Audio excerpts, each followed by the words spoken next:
I figured I also might as well explain, because some of you are probably going, well, yeah, somebody came up to me and asked, so are you? When they saw my shirt, and I said, no. No, I'm not. But I'm wearing it just to make people go, what? Because it's normally something that you don't think about or you don't talk about. Just this past weekend, Northeastern Illinois University and WZRD Radio hosted an AIDS awareness and prevention seminar, which ended with a performance of music from the Hame of South Africa, and he was here this weekend for that, which was really cool. And one of the guys was talking, and he's like, we challenge anybody, if you're interested, get a shirt and wear it around, because AIDS is something that people are afraid to actually talk about.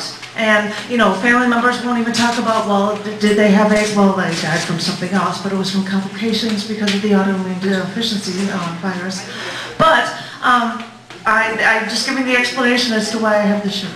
And it's a cute shirt. It fits. I'm sorry. So I was going to read a bit of a prose piece. My only writing that I have about anything related to AIDS, and it was finding out a friend of mine had it. And so I've taken edited parts of this prose piece called I Remember. I remember when we went to the They Might Be Giants concert and managed to get seats on the third row. The two of us, along with 4 other strangers, were yelling requests at the band when they weren't playing music. I still can't believe we actually got them to respond to us while we were there in the middle of a show. I remember when we were traveling through Boston, how we stopped at Cheers to take our pictures in front of the doors, and we were soaking wet because it was raining, and it was the only day in Boston there. But then we followed all the painted red lines on the streets to find the historical landmarks, stood on the torture devices on the sidewalks, took pictures everywhere. I remember how we would sit in my dorm room, in the windowsill, feet hanging out, my stereo blaring. You used to always joke that one day you'd push me out the window. But we'd sit there, listening to music, listening to people who would walk out in front of my window. Remember how we'd sing to, like, Potholes in My Lawn by De La Soul, or Pump It Up? Pump Up the Jam by Technotronics, or Hold On by Special Ed. How you even thought that the lines to Istanbul, not Constantinople by They Might Be Giants, weren't, this is a recording in the remix, but give it to me. Then you would go through the Headhunter song by Front 242, and the lines you'd think, well, instead of their 3 you slowly spread the net, was actually 3 you slowly spread the legs. Oh, we'd sing, make people look up at us. And either way, we'd just be laughing and waving at people. Yesterday was the first day that I hadn't cried for you. Those first 2 days had been so hard. I might have been fine for half an hour, and then something would trigger it in my mind, and I would want to cry. I thought maybe I'd be getting used to the news, but today I cried again. I remember how you'd come over to my dorm on Sunday nights, and we'd order pizza, usually Grog's, home of mold, I think, and we'd spend evenings together. We'd play Stand by R.E.M. and do that dance that they do in the video, or we'd play Madonna's Vogue and you'd contort yourself around. Once we even spent an evening writing up lists of exes like we were in high school. I remember how we met. I was sitting in the cafeteria with other girls from my dorm, and you and your friends were there, so you sat down, and you ended up right across the table from me. And it was right after Christmas break, so I just gotten back from visiting my parents in Florida, and I was tan. So your first words to me were, is that a real tan? And I was so mad at you. I always thought you were just a cocky jerk. Well, you could have gone to a tanning salon over vacation. I don't know how. That could have been the start of one of the best friendships of my life. And when you called me on the phone to tell me the news, you still sounded so happy. Your viewpoint was that anyone could die at any point, at any time, and we had to live every day to the fullest. And I could be hit by a car tomorrow, you said. You can't let the thought of death kill you. And you were telling me these things, and I was trying so hard to not just start sobbing on the phone. I remember our freshman year walking home from the dorms with you on one rainy Saturday after Eddie's excursions, and we just decided to walk in the middle of the street, jumping in as many puddles as possible. A truck even drove by, yelling that we were going to catch colds, and we just laughed. We were alive and invincible. I remember our freshman year, you invited me to see the Violent Femmes at a concert at Follinger Hall. You got drunk, and I had to draw the line when you decided to lick at the side of my face. You're not supposed to die. This isn't supposed to be happening to you. I've always expected to be able to visit your family after we all retire, compare photos of grandchildren. You can't leave this hole in my life. I remember after I broke up with Bill, I still tried to remain friends with him so that I could periodically borrow his black convertible. So one day I did. I told him I needed to get some groceries, but I picked you up instead, and we put the top down, even though it was 65 degrees. It was about to rain, and we cruised along the mecca known as Champaign, Illinois. I remember the Halloween dance we went to. You picked up a Dick Tracy bright yellow overcoat and hat along with a plastic machine gun with 2 water cartridges. I was Breathless Mahoney, and we made a point to fill the machine gun's water cartridges, one with peach schnapps, the other with peppermint. Someone at the dance floor would say, "Don't shoot me," and we'd say in unison, "Don't worry." No one could understand why we kept shooting each other in the face.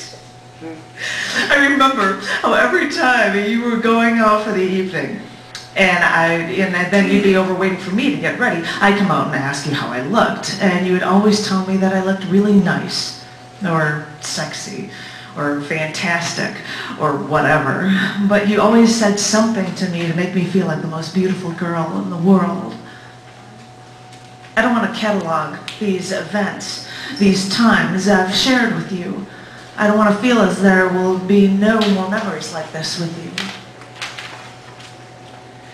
I remember how at your fraternity house, every once in a while, they'd have to play Crocodile Rock by Elton John once, and when they did, people made a ring around the dance floor, otherwise known as the living room, and your fraternity brothers would then proceed to do somersaults and other strange dances with each other.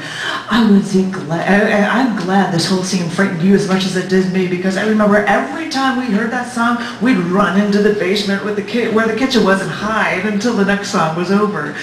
Usually we'd find some potato chips or salad croutons or something to munch on, and we'd sit in the steel counter amongst racks of generic white bread and bulk containers of tomato paste and talk.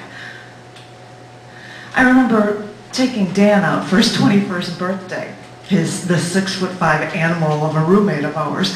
5 of us ended up carrying him blocks home after he was drinking too much and passed out. You suggested that we write all over him, but me, being the voice of reason, suggested that we only write all over his back. So, in permanent markers, you and Chad and Eric and Ray and I scribbled, "I am a drunk moron," and other intelligent remarks all over him. And you were smart enough to leave and be gone before he finally woke up in the morning. And you were on the phone with me, saying that you just have to get used to the fact that you're not going to grow old, have a family, that all your supervisors tell you, wait till you get the promotion, and then there will be no waiting for the future, that you just won't be around. Do people take for granted that you're just not going to be around?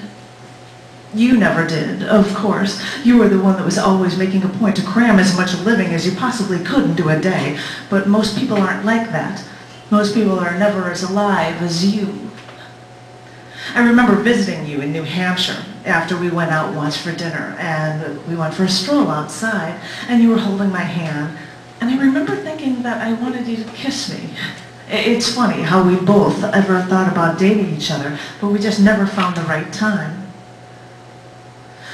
I think that I want all of my friends to die after I do. I don't think I can handle this. You're not supposed to leave me. I'm the one that's supposed to make a grand dramatic exit. Besides, whenever I get married, you're supposed to stand up at the wedding. If you die before then, I swear I'll kill you. I remember when you came to Chicago to visit me, and it was around Christmas time, and you finally saw the house I grew up in. The only thing you noticed was that all the lamps in my house were hanging from chains. You said that some people feel like they are on death's door with a T-cell count of 400, and some people can run a marathon with a T-cell count of 0. You told me yours is at 80 and you feel fine. A little run down, but that is to be expected. This scares me. I know I'm being selfish. I know that deep down inside you it has to scare you too, but you're too strong to let it beat you. I don't want you to feel a little run down. I don't want you to feel a little drowsy. I want you to feel just fine. I want you to feel alive, more alive than anyone else. I want you to live forever.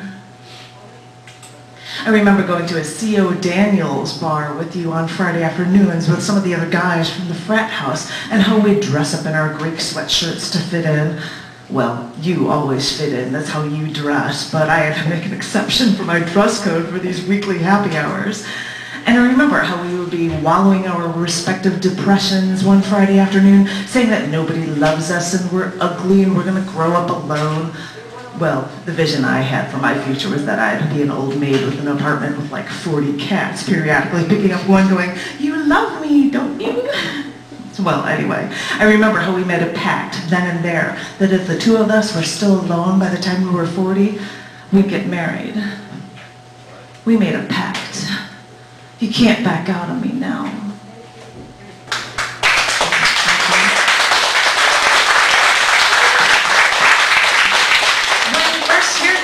You think, oh my gosh, this is going to be terrible, it's going to be terrible. I want to let everybody know, in case you guys are curious, he actually did stand up at my wedding, and the last thing I know, because I lost email touch with him because he moved a few times, he's married to a beautiful woman and they have a son named Jackson. Oh my God. They're doing amazingly well, and which makes me so happy. And that is the thing, people can live with this. When you hear these things, you think, yeah, you grab that list, Mr. Man. I want all these people reading. Yes, do it, do it.